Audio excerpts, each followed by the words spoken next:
And welcome to this session, which is Duty 4. We're looking at the skills. So last week we looked at the knowledge, we looked at some of the theories and frameworks around the duty. We're now going to look at the actual roles and responsibilities and how we're going to execute some of those duties. So let's have a look. We'll share my screen and we'll go to where we are. So we're here now, we're on Duty 4, we're on our skills, and here you can see we're going to cover today skills 14, 15, 16, 17 and 18. Last week we looked at the knowledge for referring, we looked at the knowledge for policies and procedures, so we're now going to be looking at the application. So let's look at some of the skills. So the skills to refer somebody. Now, again, this referral process very well could be, let's go this way. So this referral process very well could be a formal process through a primary healthcare service or a secondary healthcare service. But actually, you need to understand and have the ability to manage this effectively. So the first thing that's going to happen is you're obviously going to receive a referral in, and that referral may come via a formal way or an informal way. But what you'll need to do is assess the information. So going back to assessment planning and just making sure that when you read the notes that you're going through with that highlighter pen and making sure you're not missing anything, and just read the information based on the person that is being presented. So, and what I mean by that is if we go back to our further modules higher up, we've got things like social prescribing, we've got things around government initiatives. Is this something that you can manage before the need to refer on? Because ultimately, if you can manage it, then manage it. So look at that referral process and make sure you're happy with it. Now, the second thing when assessing the information for that referral, you need to carefully review the information. So you can see here we've put carefully review information provided into the referral and understand the individual's needs and the reason for the referral. What's even more important is this last bit here. What is the expected outcome by that referral? So, for example, if you are going to refer somebody to a dietitian, maybe you feel that somebody's got an eating disorder. So maybe you're looking at them, you're thinking they're underweight or overweight. Each NHS trust will have a different criteria for referring.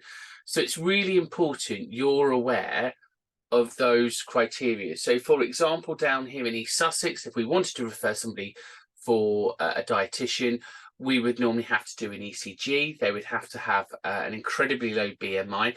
We would have to do a suite of bloods, and we'd have to do their weight. Now, ironically, if they have an eating disorder, all of those become barriers, because if you've got an eating disorder, it's unlikely you're going to jump up on scales. So you may have to exercise some caution when we look at this referral process, because ultimately you may have somebody that's not meeting that referral point. And as I was once told by a clinician, I think he was head of secondary healthcare down in East Sussex, I basically got told it's down to you to make it sound urgent. So if you're just putting the bare minimum into this referral form and you're not putting the urgency, whoever's doing the review with that application is not going to see it as urgent as you had. Equally, you're going to need to evaluate whether or not the referral aligns with the services, the scopes, and the capacities and capabilities. So is it going to be a timely one? One of the things that we definitely struggle with in mental health services is the backlog. So, for example, if you are going to evaluate and refer somebody, is your duty of care at the end, or are you really at the beginning of your duty of care? If it's going to be 6 weeks before this person gets seen, what are you going to do to safeguard this individual from this condition becoming worse, potentially becoming more at risk or becoming more volatile. So when assessing information, you need to take into account all of these points. Now, obviously, you need to evaluate whether the referral aligns with those services. So again, make sure you understand the access points within your area, and they do differ from trust, they differ from primary healthcare, and they differ from social services, so they do not make it easy for us. But again, equally, maybe what you might be able to do is do lots of signposting, lots of social prescribing, lots of low-level support to try and provide hope and optimism whilst you've got that referral in. So let's not just have that referral as the only thing you're going to do for that individual. Right, and then B, under receiving the referral, you need to acknowledge the receipt, and obviously you want to make sure that that referral has achieved its destination. So many times I have chased a referral in the NHS and I've got, oh, you haven't sent it. Oh, we've not received it. That can be very frustrating because you then literally start that process all over again, that timeline. You may even have to get the individual back in, you may have to reassess them, conditions may change, they may have got worse. You may have to look at a fast track service. So again, in our secondary, from primary to secondary care, we had a service where if we wanted to refer to psychology, we would have what's called the 28-day or a 5-day. And what was really concerning is people in crisis were on a 5-day referral. You would be chasing that on the 5th day only to be told we've not received it. So make sure that in your referral process, you've got some kind of receipt to prove that you have done your end of that referral. And communicate clearly with the person that's being referred. You know, ultimately, if we look at CQC's requirement and as accessible information, the duty of candor bit, apologising for mistakes. If we hand people control, we're empowering them. We're probably meeting the values of your trust. So why can't we involve the individual in that process? That way they would see it had been done. And a lot of the times I got a lot of patients chasing me through the years. They'd be like, oh, Steve said he was going to do this, Steve said he was going to do that. And I had done it. But then they were booking appointments to check that I had done it. So we were then wasting appointments, which becomes very frustrating as well. So just think about, if you do communicate things, can we follow that up with an email or a text message? And a lot of the online systems now have automatic texting and emailing. So then what happens is we're going to need to manage the appropriate referral. So it's that coordination piece. So if the referral happens, what happens with that? Do you need to know about it? So for example, I would then have people seen, nobody would then let me know that they'd been seen. I'm then having discussions with them and it just kind of falls to the wayside. So there needs to be some kind of coordination there. So when you look on notes that you know that referrals have been accepted, or indeed, for example, if you're in primary healthcare and not in secondary healthcare, sometimes it's not appropriate to be seeing somebody in primary healthcare if they're already in secondary healthcare. So it's important to understand that. And again, scheduling the appointments there and looking at those resources.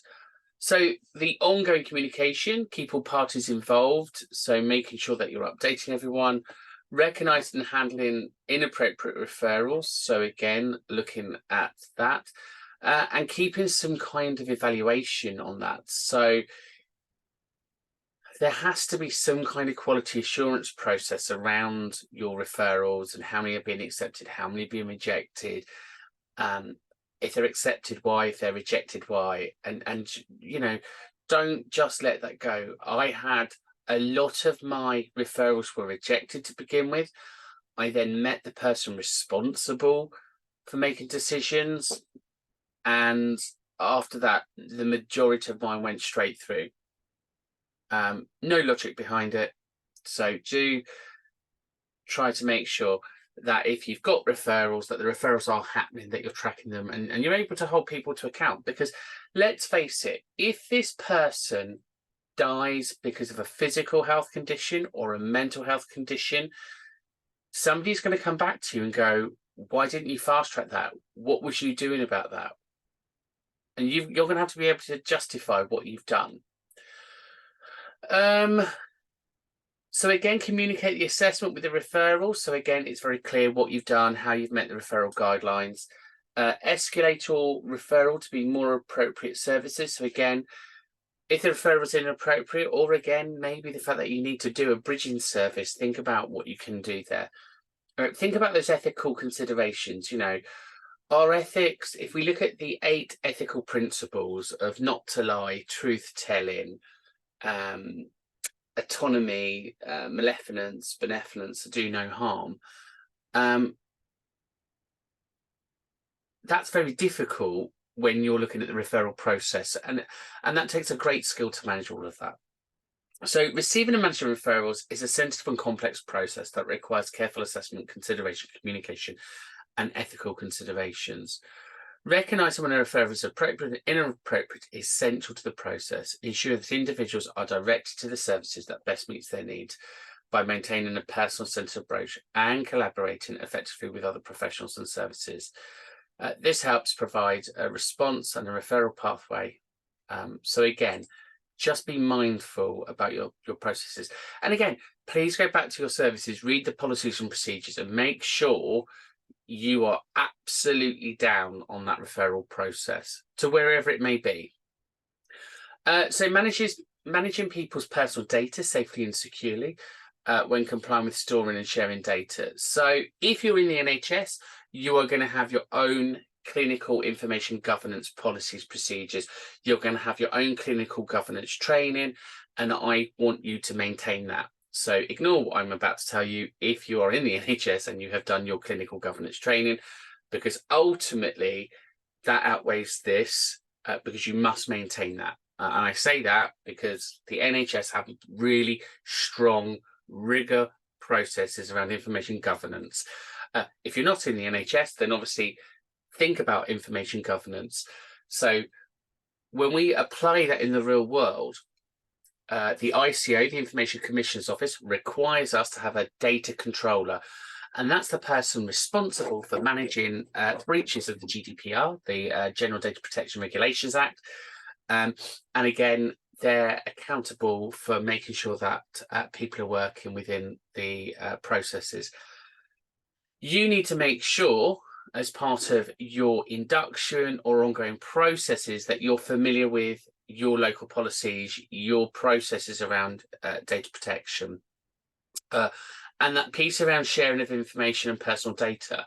So if we think back to what we were just talking about around referrals, how does your GDPR process align with that? So if you're filling in a form for a referral, you've got people's names, ages, dates of births, heights, weights. I mean, you couldn't have anything more personal than a health record. How are you securing that in transmission? So have you got encrypted services? Are you using an encrypted and secure email process? What is it you're doing? Equally, when you're talking to your individuals and service users and you're collecting that data, how are you collecting and storing it? So you need to understand organisation-specific policies and protocols around data. Equally, collecting the data. So there's that piece around informed consent. So when people join your service, they normally agree to you to hold, secure and collect data on them. They will normally tick boxes about pass that on to third parties, because again, a lot of what we do is pass on to third parties. But that informed consent must be applied and demonstrated every time. And again, it may be in line with your policies that you have to maintain that on a certain period of time frame, so maybe yearly, 3 yearly, or just as and when required. So be mindful about informed consent and how that's used and processed. So securing and collection methods, we need to think about how you use and secure encryption methods. And that's the transmissions of data as well. So that's going to be your emails, that's going to be your phone messages, and avoid the insecure channels like unencrypted emails and messages. Well, to be fair, in most organizations, if you do any of that, that would be gross misconduct. So storing records. So we need to think about GDPR and storage of records. So store physical records need to be in a locked cabinet or secured areas and rooms with restricted access, and only certain clearance can normally go there. Or if they're encrypted with passwords and protected in digital storage for electrical records, then that's fine. But again, think about your backups of that information. So without going too deep on securing and storing, there was a business who had their servers, and I'm going to say servers plural because they had more than one server. They had the server and their backup server in the same building. What do you think happened? The building went on fire, they lost their server, and they lost their backup server. So what we normally have is an ICO, which is the National Standards of Quality Assurance, around maintaining data.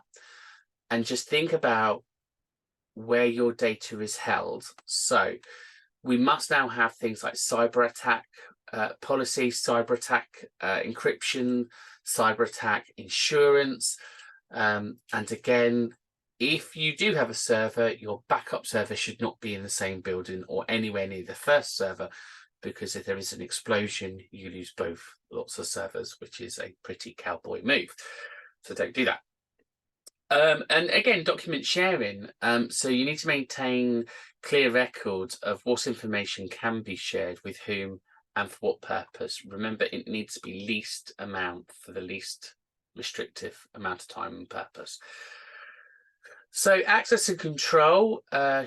We've got restricted access here, so ensure that only authorized people have access to personal data, making sure that you've got strong authorization methods, password and multi-factor authentication.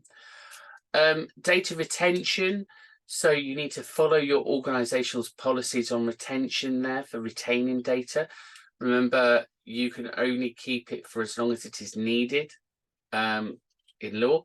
So retain those records for only the period of time necessary for the purposes in which they were collected. And again, that's a GDPR regulation. Secure, destroy or delete records when they are no longer needed, but in line with your organization's policies and procedures. Staff must then have regular training. So if you are responsible for filling in notes or care plans, etc., you should have some kind of record keeping training or information governance training in line with your policies and procedures, and encourage a culture of privacy and security awareness. And furthermore, then, around quality and compliance, there should be audits and ongoing monitoring. So if you're in the NHS, we're talking departments here. If you're a small business, you tend to find that you'll have somebody that's responsible for doing the audits. So in conclusion, managing personal data and safety and security requires a comprehensive approach. So you need to make sure that you're working in line with legal and organizational policies and procedures. So we've looked at the referral bit, we've looked at keeping their records, we've now got the individual kind of in front of us. And one of the skills you're going to need here is to recognize when somebody is in distress or in crisis. Now, it doesn't really matter what your job role is here. We all have a responsibility to be aware of people in distress and crisis and how to ensure that we can get them the right support for them. And I know this is difficult because if you work in reception, and reception staff, bless them, they have such a difficult job, but they're the gatekeepers really, and they tend to do the first lot of screening, and then you'll have some kind of triage process.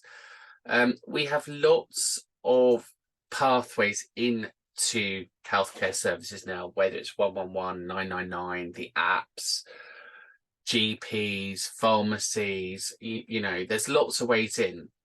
But if you're a community health and wellbeing practitioner, it might be that, you know, you could be a doorman, you could be in retail. It's not difficult to identify signs of somebody who is distressed or in crisis.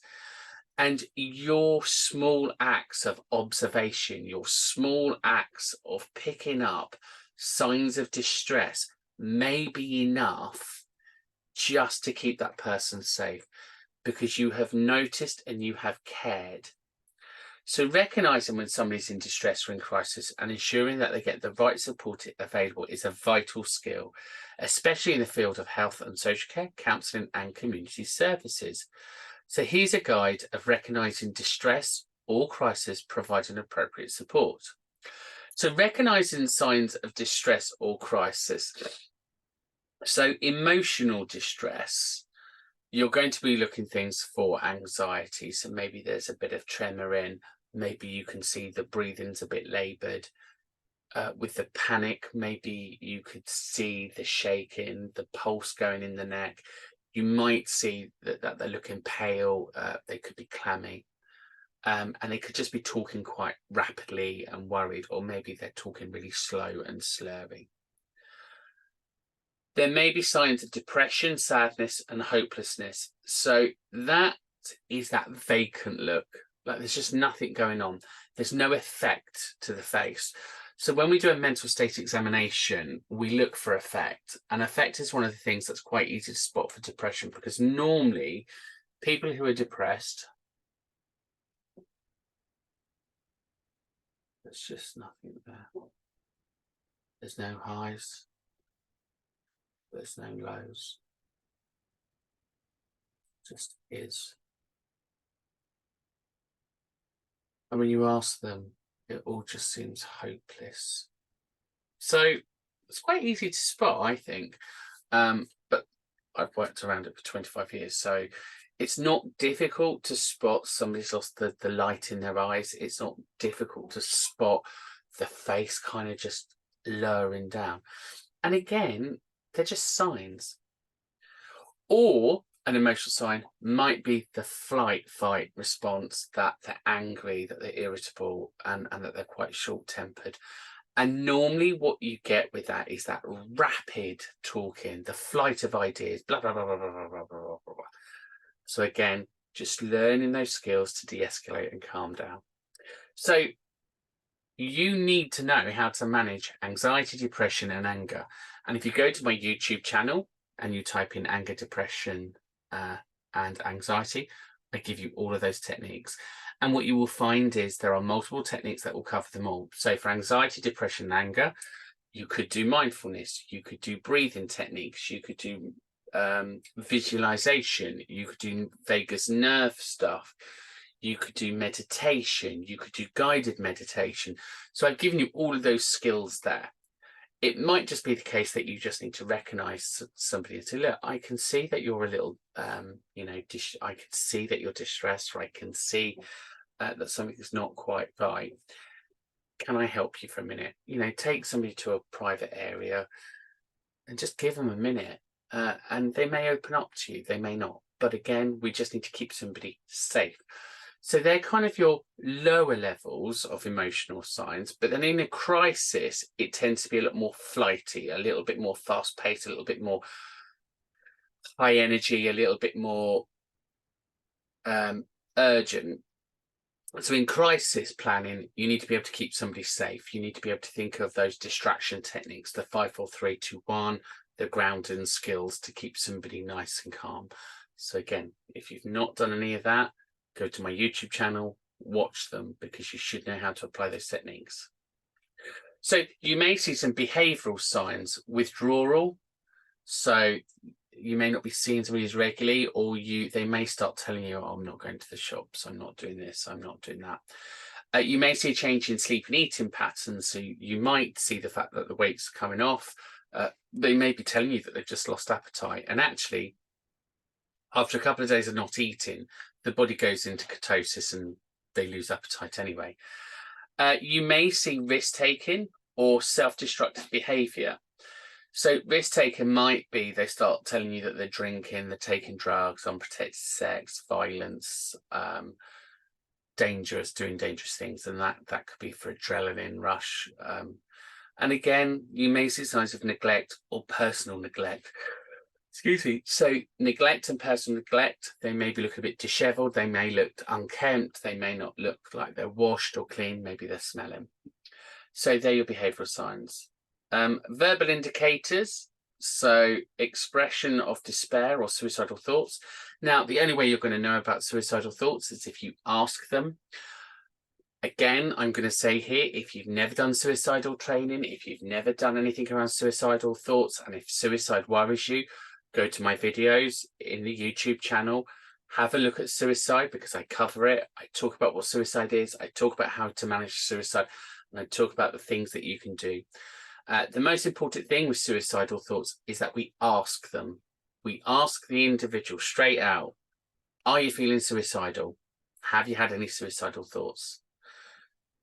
Now, there is no evidence to suggest that by asking that you're going to trigger it, but actually what you can do is let them know that somebody's there that cares. Furthermore, they may just be feeling overwhelmed or trapped. So, all of the above, you're going to approach with sensitivity. You're going to communicate openly and engage in a non-judgmental, empathetic communication system. So, hi, I'm Steve. Look, can I just have a quick word with you?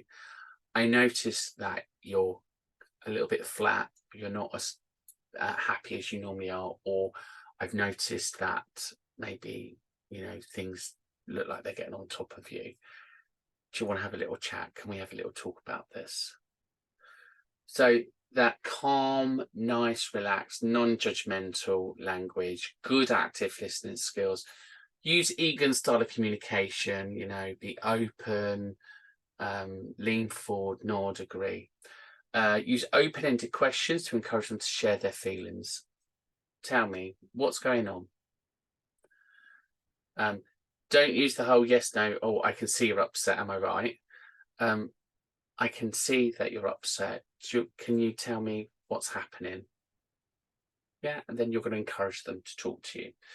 Ensure that you're doing this in a private area and a safe area, but equally think about your safety as well. So never have your back, never put them in front of the door in case you need to get out. So always put them the furthest side of the door and you closest to the door. Assess the situation, determine the severity. So again, the only way you're going to determine the severity, and again, nice guideline state, is by conducting a clinical observation. So ask them, I can see you're down. Can I ask, are you having any suicidal thoughts? Do you have any plans to end your life? Yeah. Okay, great. That puts us on the top end. Yeah, I've had some thoughts, but I'm not going to do it. Okay. How long have you been like this for? Ask all the W's. And then look for that. Look for signs of immediate danger, and that's suicidal ideation or threats of self-harm. So again, have you ever harmed yourself? No. Have you harmed yourself? Yeah, I normally cut. Okay. So tell me, what do you normally do in those situations? What do you find helpful? What helps you? And you may find, again, I've done a video on suicide and I've done a video on self-harm. It may be the fact that they've got, maybe they've done DBT, dialect behaviour therapy. Maybe they've got a grounding box. So it might be a pillow or some smelling, a candle or something that just brings them back down. Or maybe they have a crisis and safety plan. Ask them, do you have a crisis plan and a safety plan? You do? Good. Can I see it? Because sometimes they might keep them on them. You can have them wallet sides in their wallet. It could be an app on their phone. So just be mindful there's all of this stuff there to think about. Identify the need. So understand the underlying issues and triggers. So tell me what's wrong. Tell me, how can I help you today? I just don't think you can. I've got money worries. Okay. So am I right in saying it's money? Yeah. Okay. Would I be right in saying that you've got some debt there then? Yeah. So then all of a sudden you're thinking about, well, okay, medication's not going to help that, but social prescribing might. Do I need to do a referral to a debt advice line? Can I go online and get you some information? Can I get you the information for some charities? That's the stuff that's going to be helpful there. Identify the specific needs and then obviously support them. Provide immediate support, so offer reassurance. Sometimes we just need to be heard. People just need to feel that they're taken seriously. what I tend to hear a lot from A&E for people in crisis is that they're not taken seriously because they haven't got a broken arm or a broken leg. Equally, if we can manage the feelings in the same way as a physical injury, we're less likely to have it escalate. Somebody feels grounded, they feel connected, they feel heard, they very well could de-escalate. And that's where we need to be. So stay with them. If it's the crisis immediate, stay with them, and obviously until professional help arrives. But whilst professional help's arriving, why not offer some of the things that we've got that you can offer? Get them to do some breathing exercises, get them to do some progressive muscle relaxation, get them to do some visualization, get them to do some grounding skills, get them to do guided meditation. There's so many things that you can do with them. So again, if you're not sure, go to my YouTube channel, watch some of those videos and just learn how to hold somebody and keep somebody safe because this is what's going to be great for your endpoint assessment. If you've got somebody and part of your endpoint assessment, you can keep them safe and you can keep them grounded, then you're doing really good therapeutic work. And again, it may just be some solution focused therapy. I've got a problem, I'm not sure what to do. Okay, well, I'm sorry to hear that. Can you tell me what that problem is? Oh, I've got debt. Okay, well, what do you think you can do about that? I need to go to Citizens Advice Bureau. Great. It may just be that you're that listening ear and you've done that. So utilize local crisis interventions. If they are in crisis, then obviously call the crisis helplines. So there's two different crisis helplines. You've got the mental health team, local areas, and then you've got the section team. So you may need to call either of those. Or alternatively, you may have a crisis intervention team that's available to help you. Counselling or support services. So did you know that 9 out of 10 times people can refer themselves? And what tends to happen is people just don't know this. It's very frustrating. So what they do, they go to the doctor then has to do this referral form, or you have to do the referral form, but actually they could have done it themselves. Drugs and alcohol services, they can normally refer themselves. The IAP services, so access to immediate psychological therapy, like things like Health in Mind, CBT, they can do it themselves. There's a charity called Counselling Plus for talking therapy. They can refer themselves. They don't have to be referred through a doctor.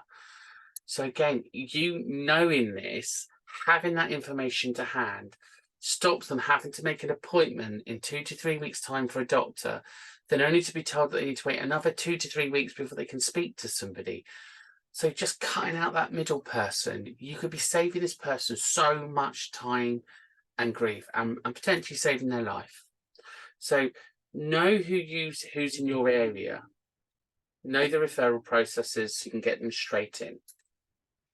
And then obviously follow up, especially if an individual's been in crisis, just to make sure that they've been managed well, that they're managing well. So again, coordinate with other professionals. So if you are worried about somebody, have a system where you can track that. Obviously, document and report, so keep the documents of the incidences, take the action seriously, report it to a supervisor, especially somebody who has been in crisis or suicidal, and recognise the response to distress or crisis is complex and critical. Responsibility that requires careful observation, compassion and engagement. Appropriate assessments, immediate actions and coordination with specialist services.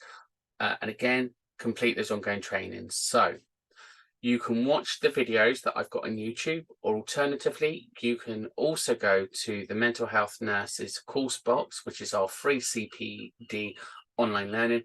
And you can do, there's something like 60, 70, 80 modules there that you can do for a certificate. So I cover CBT, I cover DBT, I cover acceptance commitment.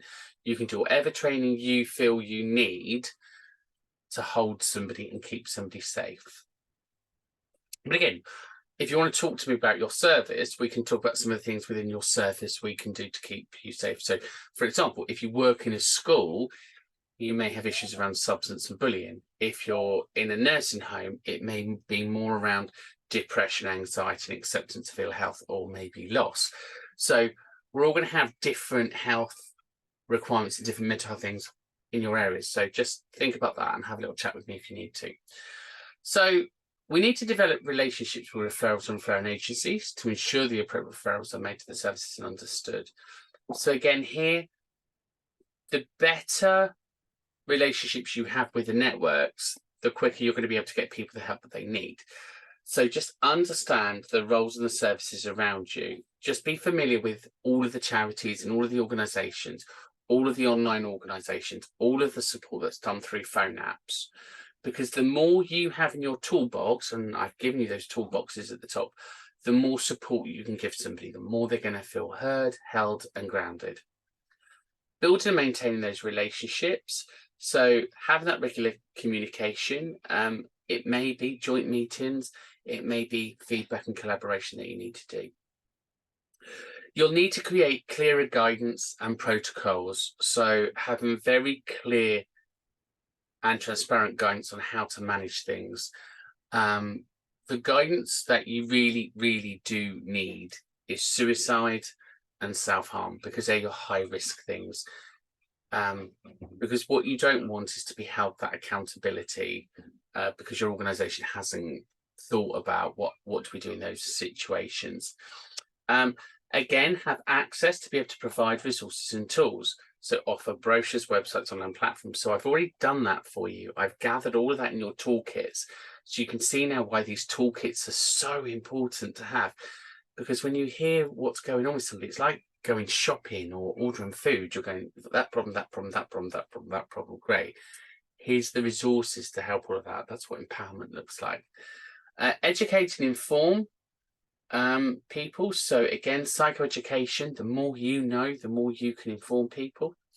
And some of this stuff that we saw earlier about signs of emotion, anger, flighty, that could be a neurodivergent. It could be autism. It could be ADHD. So don't just go, oh, maybe it's this.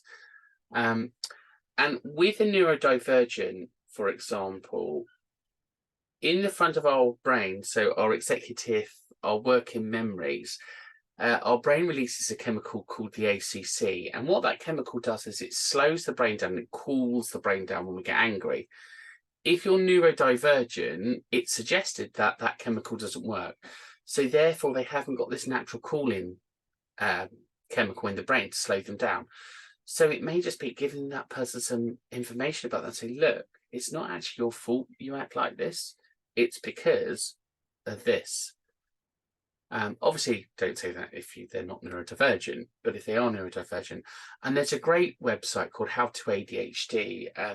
And the girl there, the lady there that does the presentations, she does them in such a brilliant way that they're great for psychoeducation. So again, just knowing to pass on some of that information can really relieve people, make them feel better. Monitor and evaluate, so track your referrals, evaluate your relationships and seek feedback. Again, it's those ethical considerations and think about those cultural sensitivities. So you need to think about how you're going to manage a caseload and potential waiting lists and be able to prioritise the line with the service guidance. So this is almost your triage policy. It's crucial for all healthcare providers, social care providers, but again, it very well could be, you know, if you're not from that sector and you're from retail or you're from another area, if you've got one or two or three people in crisis, which one do you go to first? So you should understand your triage service. Now, we know in healthcare we've got the 4 Bs: breathing, bleeding, bones, burns and bruises. So breathing problems go first, breathing, bleeding second, broken bones third, and burns and bruises last. So ultimately, that's kind of your triage for your health side. Your triage for your mental health side is going to be suicidal ideation and crisis, crisis and self-harm, and then so on, so down. And the problem with mental health is it's the risk that goes behind it. So men between their 40s and 60s are more at risk of suicide. We call it the menopause, that drop in testosterone. Life starts to kind of become a bit more difficult and complex, and much more at risk of suicide. If you've got a history of depression and substance misuse, you're more at risk of harm. So again, understanding risks will help you form how you're going to manage your services and triage people. So you should have some kind of triage policy about who gets seen first and how you're going to risk take and how you're going to manage those risks. But equally, how you assess them, how you manage those caseloads, and the things that you're going to do in the meantime, because again, it's not going to be the case that you're going to get to see everyone straight away. You may have to send things out to people. So having those toolkits, you can send some information, advice and guidance out to people. Again, it may not be you, it may be collaboration or that referral piece on to others. But again, think about the ethical considerations to do no harm.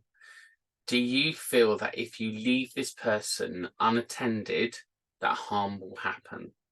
If the answer is yes, then you need to do something. Again, think about self-care for yourself. Burnout is part of the job. So you need to recognize the potential burnout and manage it. Because again, it's no good you creating this therapeutic relationship, being this model person that everyone loves and adores, and then you burn out because then ultimately you're not there to help people. So look after yourself, have your supervisions, make sure you're practicing mindfulness, and make sure you're eating well. And ensure that you maintain your continual learning as well, because things change all the time. Good. So in conclusion, managing a caseload and potential waiting list while prioritising in line with services guidelines. It's a multifaceted task that requires assessment, organisation, collaboration and communication and self-care. By adopting a systematic approach and utilising tools and strategies, professionals can ensure that they're meeting the needs of those that they serve, provide timely and appropriate support and managing their own well-being. So bear that in mind. So what you're going to need to do now is have a look at this assignment. We need you to write an assignment that covers these 4 points. You need to write an essay around, so your essay title is Effective Service Provision, Navigating Referrals, Data Management, Crisis Interventions and Building Relationships. So again, I've given you kind of an example there of what you're looking at. You need to have an introduction in delivering high quality services. Professionals must pose a range of essential skills. This essay explores 4 crucial components: managing referrals, personal data, recognizing distress or crisis, and building strong relationships with referrals. Okay, and then all you're going to do is pop that in there. Lovely. So the next session we're going to look at duty 5. This is going to be done over 2 sessions. We've got our knowledge requirements there and our skills and behaviours. So I look forward to seeing you in duty 5. Take care. Bye for now.